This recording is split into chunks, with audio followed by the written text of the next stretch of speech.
મિત્રો, એક ભારત ન્યૂઝ મીડિયામાં આપનું હાર્દિક સ્વાગત છે।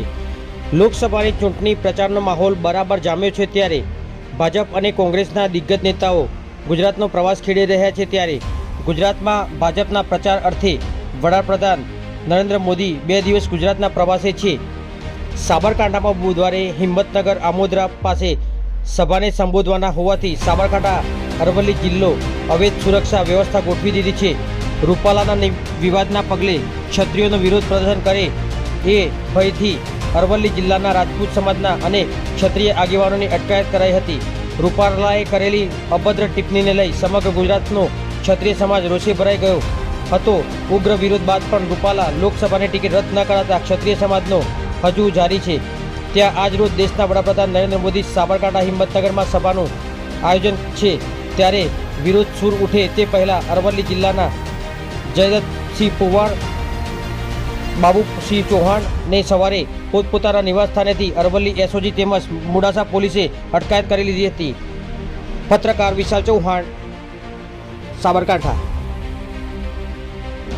જય ભવાની।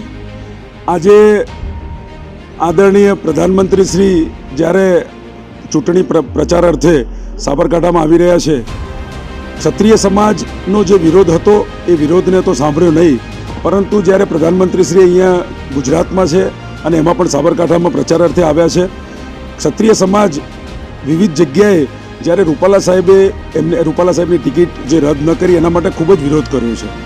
અમને ગુજરાતના પ્રધાનમંત્રી છે, અમને ખૂબ જ આદર છે, અમને એવી આશા પણ હતી કે પ્રધાનમંત્રી શ્રી ક્ષત્રિયોના આ વિરોધને લઈ અને રૂપાલા સાહેબની ટિકિટ રદ કરશે। રદ ન કરી અમારો વિરોધ, ક્ષત્રિય સમાજનો વિરોધ ચાલુ છે।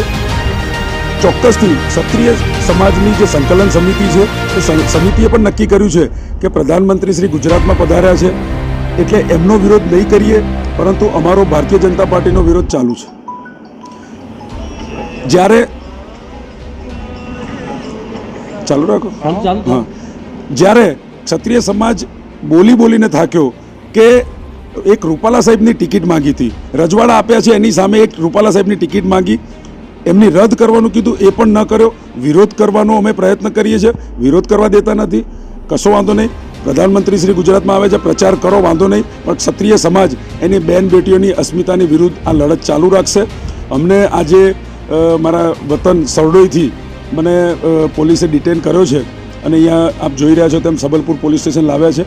અમારો પ્રધાનમંત્રીશ્રીના આ કાર્યક્રમમાં વિરોધ કરવાનો અમને સંકલન સમિતિએ પણ ના પાડી છે, એટલે ચોક્કસથી લોકશાહી ઢબે અમે અમારા વિસ્તારમાં જે વિરોધ પ્રદર્શનો છે ચાલુ રાખવાના છે।